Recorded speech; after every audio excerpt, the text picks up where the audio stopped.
Secretary Rubio said that they were aggressively removing visas of Chinese students. Yesterday, you said you wanted to allow 600,000 Chinese students to study in the United States. Could you and the Secretary clarify what is the policy on Chinese students in the United States? Well, we think we're getting along very well with China.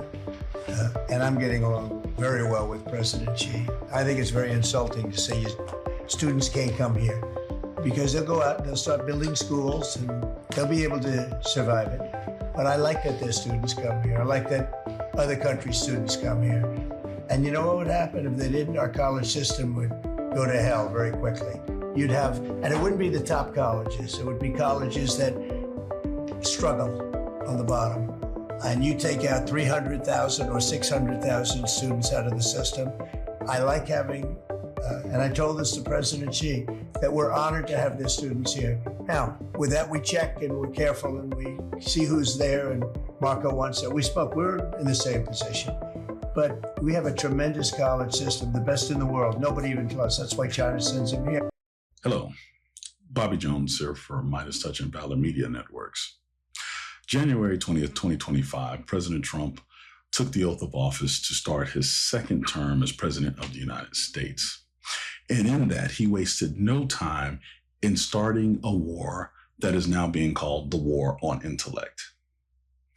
Within hours of entering the White House, President Trump began to implement an educational policy that has seen children from ages 4 all the way to grown adults in their senior years be affected by a deliberate attack on educational institutions in the United States that Trump and his administration does not feel like reflect the values and the ideas that he wants to push forward for America moving forward. Now, like many things in the second administration, the genesis of this movement can be traced back to the infamous Project 2025 manual on how to run the United States of America in this second Trump administration. But the damage that's being done goes beyond just short term. It also moves into long-term devaluing of the educational process, and could have an effect on America both strategically and intellectually far, far into the future.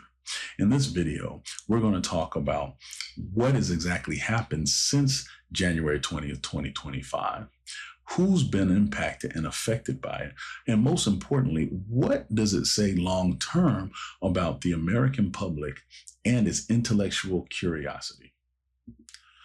Among the first things that President Trump did, and I mean within hours of taking the oath of office, he began to immediately roll back protections that made it possible for various members of American society, particularly in K through 12 school, to feel safe in their environment. Specifically, he targeted the LGBTQ plus community. He also targeted those who were considered DEI personnel, and even accessibility challenged personnel.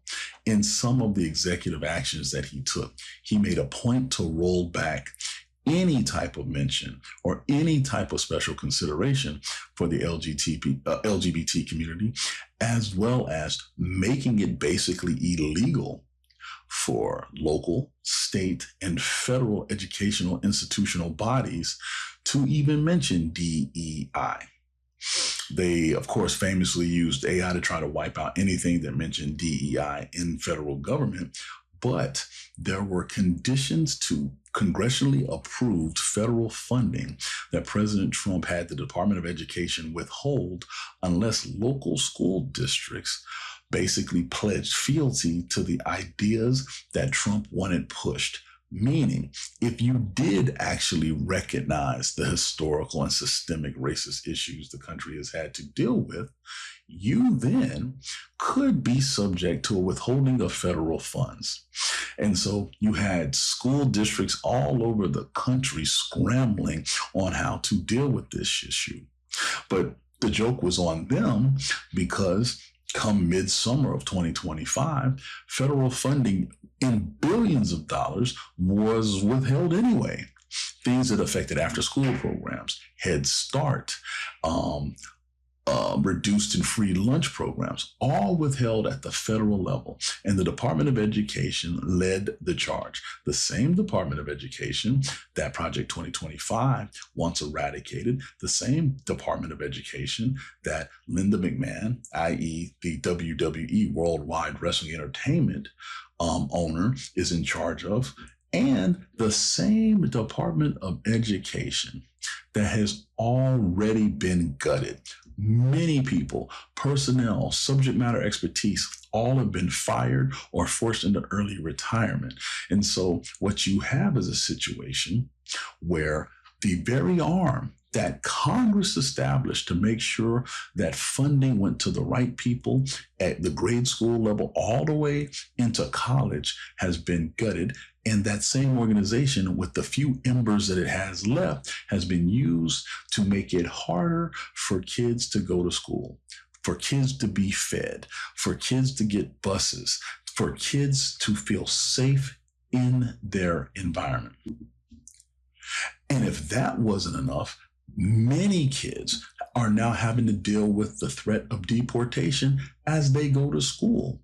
One of the first things President Trump did when he came back into office was to roll back protections that President Obama put in place to make sure children of illegal immigrants were not forcibly removed and deported while they were in school.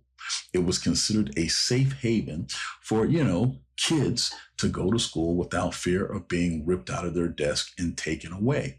Well, Trump has gone back on that, and ICE agents have actually conducted raids in American cities against illegal immigrants, but at the same time, accidentally yanking American citizens out of their desk and apprehending them as well.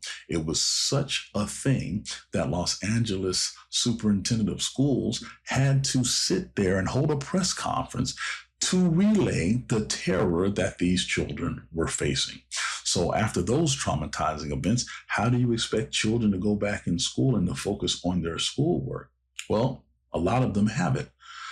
We've seen a rise in absentees in these areas that have been targeted by ICE, and the Department of Education, of course, not only stands by, they proactively do nothing to make sure that this continues to happen. But despite the lack of funding for programs like Head Start that have been shown to get kids that are impoverished much closer to going to college than without it, that's not good enough. So President Trump has also gone after the elite colleges and universities of America, starting with Harvard University. In an unprecedented move, the president has used his full might to go after Harvard and who they choose to admit to their institution. In this case, he's used the Secretary of State and the State Department to target the visas of foreign students who, depending on the year at Harvard, can make up 1/5 to 1/4 of the incoming class every year. So now we have seen the State Department, through diplomatic means, restrict who Harvard basically can admit. Now, of course, Harvard has sued, and this tit for tat has gone back and forth. I find it interesting that Harvard, the nation's oldest university, was on the docket first, considering I think President Trump's son, Barron, applied to get in but did not receive admission. I don't know if that has anything to do with it.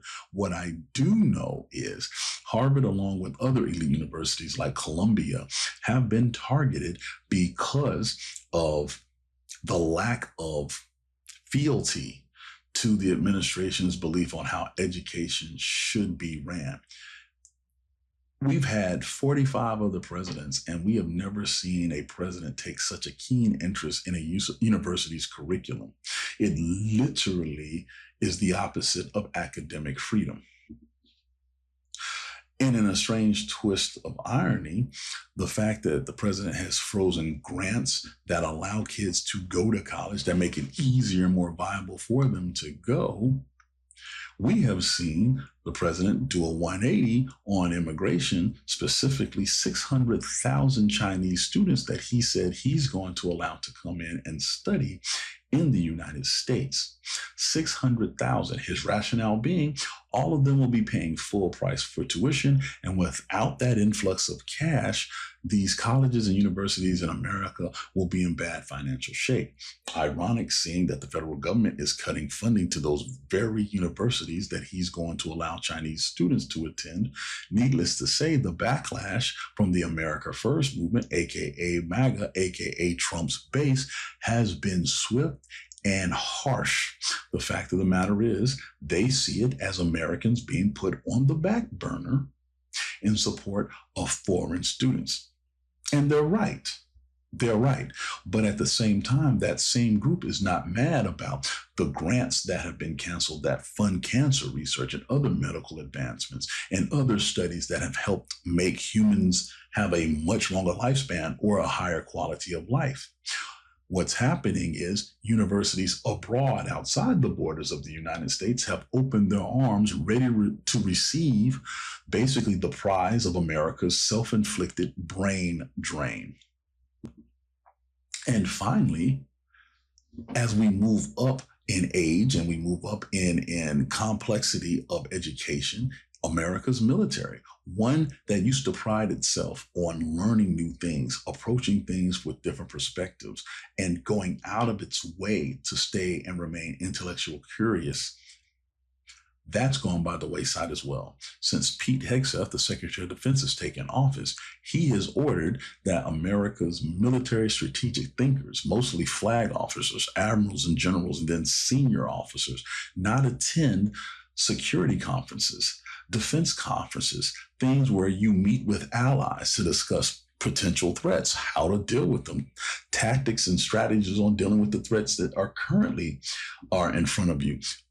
America has been MIA since basically the spring. And this is because at the Aspen Security Conference, one that America proudly has gone to in the past, Pete Hegseth said not to go because he did not want the American military to be subjected to globalist thinking and allies that do not hold President Trump in the highest esteem.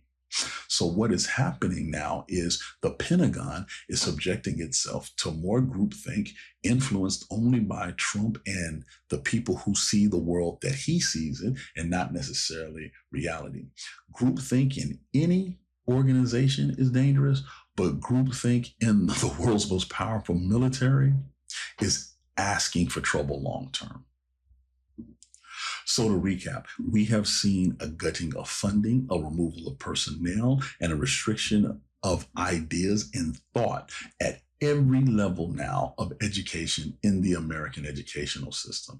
That includes kindergarten, through high school, through college, through advanced degrees, to advanced think tanks. The funding, the forced firings, the forced resignations, the forced retiring of people that have taken literally centuries of knowledge taken from the American infrastructure of higher education is staggering. It's staggering. And what's left in its place?